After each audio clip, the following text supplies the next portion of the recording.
c'est-à-dire à Chirac au pouvoir en 96, 96-97.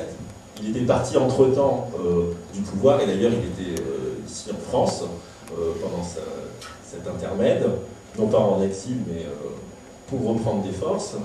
Et il est revenu en 2001, en 96, mais en 2001, donc voilà, une deuxième crise, celle des élections où Marc Ravalmalan, donc, qui était maire de Tana, qui est l'homme d'affaires, grand industriel dans l'agroalimentaire, qui donc a, au bout d'une crise de plusieurs mois, accédé à la présidence.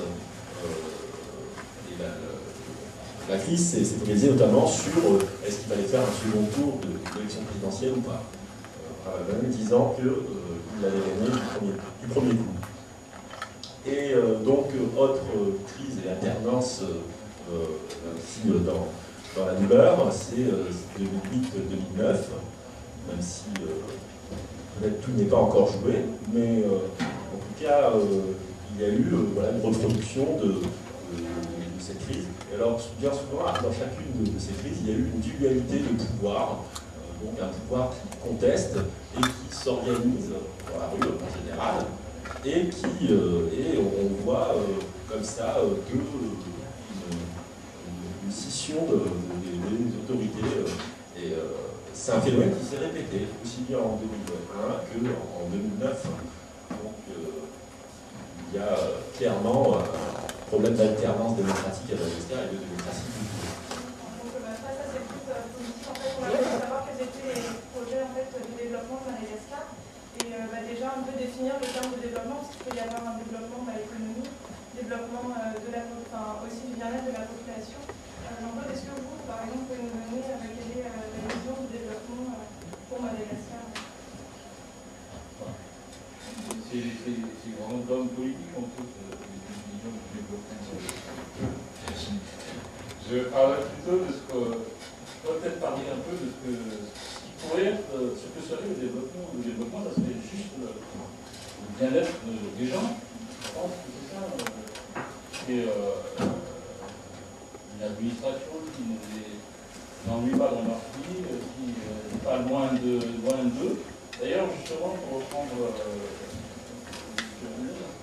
c'est le gros problème à Madagascar, je pense, c'est un problème de décentralisation. De contrôle fort de la part d'une démocratie ou d'un État, en tout cas pas forcément démocratique, mais au moins qui a tant soit peu de contrôle sur les gens qui administrent ce genre de choses. S'il y avait un peu plus aussi de déontologie de la part des compagnies qui utilisent aussi ces denrées, eh bien peut-être que ça serait un réel profit pour l'île, mais en l'occurrence, je ne crois pas que ça en soit véritablement un. Puisque par exemple les salaires des employés qui travaillent là-dedans sont à la maison du pays, donc ça ne profite pas vraiment aux gens. Effectivement, ils rentrent dans le circuit budgétaire, mais ça en fait des sous-prolétaires. Non, mais ce que je veux sous-entendre, c'est est-ce que Madagascar détient des sources intéressantes qui pourraient être utilisées pour son développement? Oui, les ressources. Parce que il paraît que le président ou l'ancien président a vendu toutes les terres agricoles à une seule compagnie. Enfin, je ne sais pas si vous avez entendu parler de ça. Donc forcément, il y a un certain profit. Oui, en fait, c'est le projet d'EU, donc de cession de 1,3 million d'hectares à une filiale de la compagnie sud-coréenne qui voulait donc y produire du maïs sur 1 million d'hectares et de l'huile de palme. Mais c'est un projet en fait qui a été rendu possible avec le régime précédent qui pariait beaucoup sur l'agribusiness. C'était vraiment un pilier de sa politique. Et ce projet d'EU était gigantesque, puisque 1,3 million d'hectares, c'est énorme en surface. C'est la moitié de la Belgique, avait dit le Financial Times, mais on peut trouver d'autres comparaisons. Et surtout, ça va à l'encontre d'une tradition malgache qui veut qui est liée à l'attachement total à la terre et aux Tamim Jazan, la terre des ancêtres, qui interdit qu'on cède cette terre aux étrangers. Et donc c'était un projet qui était très choquant pour les populations quand elles l'ont appris, parce que le fait est que ça s'est fait de manière totalement opaque et que finalement c'est à travers la révélation d'un quotidien de Londres qu'on sait ce qui se passe dans cette affaire. Et ça a vraisemblablement choqué beaucoup de Malgaches à Madagascar du site. Est-ce que ça veut dire par là quand même qu'il y a un certain business qui peut se développer autour sur Madagascar, justement avec la vente de ces terrains qui sont finalement tout à fait cultivables et qui peut profiter pas seulement pas à une entreprise, mais au pays entier. S'il y avait eu justement un gouvernement fort, pas du tout corrompu, qui préférait l'intérêt général au profit de quelques gens. Juste, pour vous donner une idée, les deux régions qui étaient concernées par ce plan, c'est grosso modo le Ménabé, qui est ici, et la région de Sama, qui est là. Cette région-là en particulier, il n'y a pas beaucoup d'agriculture effectivement, mais elle est occupée par des gens qui y habitent et qui pratiquent par exemple l'agriculture itinérante. Donc on a par exemple des pasteurs, des gens qui ont des bœufs, qui circulent dans les collines.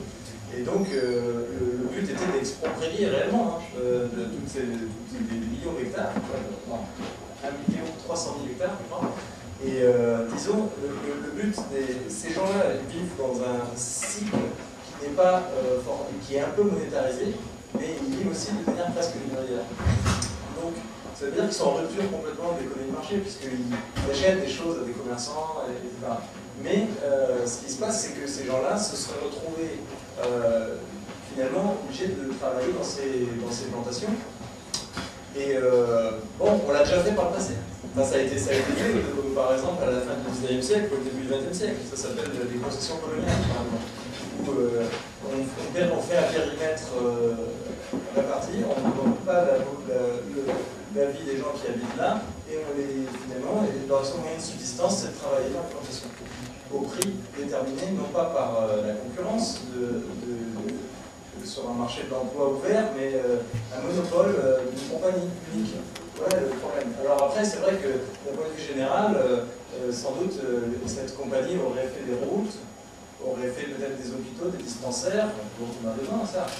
Mais c'est une question intéressante que vous posez, parce qu'elle met en contradiction plusieurs éléments qui sont difficiles à mettre en rapport. Vraiment. En plus, ce sont des cultures qui évoluent sur la terre. C'est le même qui est développé en Indonésie. Oui, La biodiversité. Et puis c'est une Et le production. maïs, il est supposé être transmis. Il y a un équilibrage.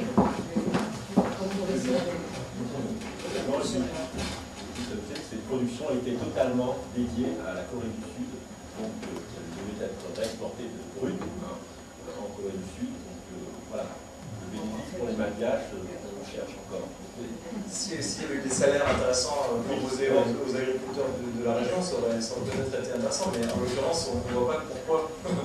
C'est une délocalisation pure et simple qui a pour objectif de faire un profit spéculatif aux investisseurs coréens. Donc, il y avait cette rupture avec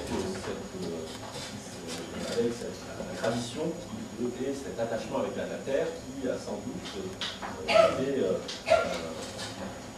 un événement catalyseur de l'opposition à l'ancien régime. Est-ce que le projet est arrêté complètement? Eh bien, les autorités actuelles ont dit lors des manifestations qu'elles dénonçaient ce projet, qu'elles parlaient de trahison. Maintenant qu'elles sont aux affaires, on ne sait pas trop ce qu'elles font et on ne sait pas trop ce qu'elles veulent faire non plus, mais étant donné qu'elles ont un besoin énorme de financement, elles peuvent être tentées de céder à d'autres projets, voire au même projet, mais déguisés en autre chose. Donc,